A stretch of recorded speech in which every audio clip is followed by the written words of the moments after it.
जम्मू कश्मीर कांग्रेस प्रदेश committee के नवमुंतखब सदर विकार रसूल साहब हमारे साथ हैं। विकार रसूल साहब गुलाम नबी आज़ाद के काफ़ी लॉयलिस्ट माने जाते थे, उनकी रहबरी में उन्होंने काफ़ी कुछ सियासत सीखी, लेकिन इस वक्त कांग्रेस के जो रिज़ाइन किया आज़ाद साहब ने, उनकी रिजिग्नेशन से पार्टी में अब काफ़ी बहरान पैदा हो गया है और अब उसी आज़ाद साहब के खिलाफ जो है विकार साहब को अपनी सियासत करनी है ताकि अपनी पार्टी को बचा सकें। विकार साहब ये बताइए, ये जो आज़ाद साहब का इनखिला हो गया पार्टी से, उसकी सरबराही में आपने बहुत कुछ सीखा है, उसी के खिलाफ अब आपको पार्टी बचानी, तो कितना मुश्किल है पर्सनली आपके लिए? मैं तो आज़ाद साहब के खिलाफ न था, न हूं, न है। ये तो आइडियोलॉजी की लड़ाई है। आज़ाद साहब एक सेकुलर आइडियोलॉजी में 50 साल रहे और मुझे नहीं अच्छा लगा कि वो इतनी बड़ी पार्टी छोड़ के, इतनी सेकुलर पार्टी छोड़ के, जिससे वो तारीफ कर कर के थके हुए हैं, उसकी आज बदनामी करके वो चले गए। तो मुझे अच्छा नहीं लगा। कांग्रेस पार्टी एक तहरीक है, ये 150 साल पुरानी पार्टी है। ये पार्टी इलेक्शन लड़ने के लिए नहीं बनी थी, ये पार्टी बनी थी हिंदुस्तान को आज़ाद करने के लिए, जिस हिंदुस्तान के साथ पाकिस्तान भी था, जिस हिंदुस्तान के साथ बांग्लादेश भी था। तो ये पार्टी एक तहरीक है और ये तहरीक कभी ख़त्म नहीं होगी। डाउनफॉल आ जाता है, इससे ज़्यादा डाउनफॉल नहीं आगा। नेशनल लेवल पे भी ये लास्ट डाउनफॉल है और जम्मू कश्मीर में तो ये लास्ट डाउनफॉल है।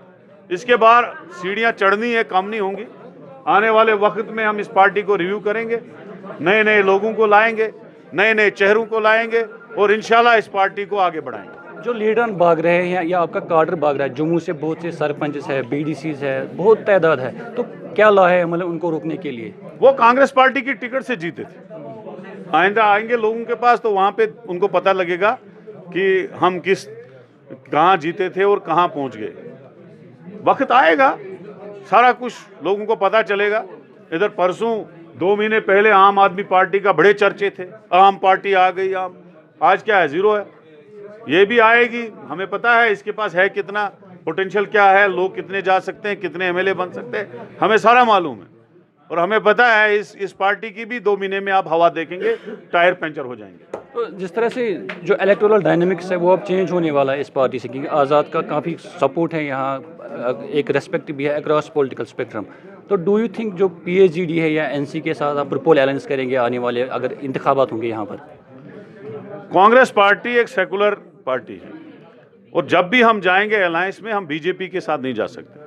हम सेकुलर पार्टी के साथ जा सकते हैं, हम एनसी और पीडीपी के साथ जा सकते हैं अगर ऐसी पोजीशन हो, अगर हाई कमांड हमें अलो करे और वो पार्टियां चाहें। बाकी नई अलायंस होगा तो हमारे पास 90 सीटें हैं, नए लोगों को लाएंगे ज़्यादातर और नए लोग लड़ेंगे।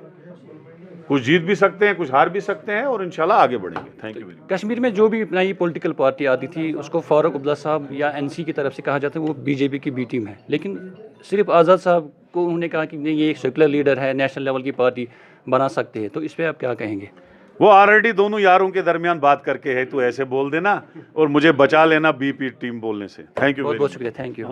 ये थे हमारे साथ विकार रसूल साहब, जिन्होंने जो आज़ाद का बहरान, जिस वजह से वो बहरान आ गया था, उस पर वो बात करें। ईटीवी भारत के लिए श्रीनगर से मीर फरहत।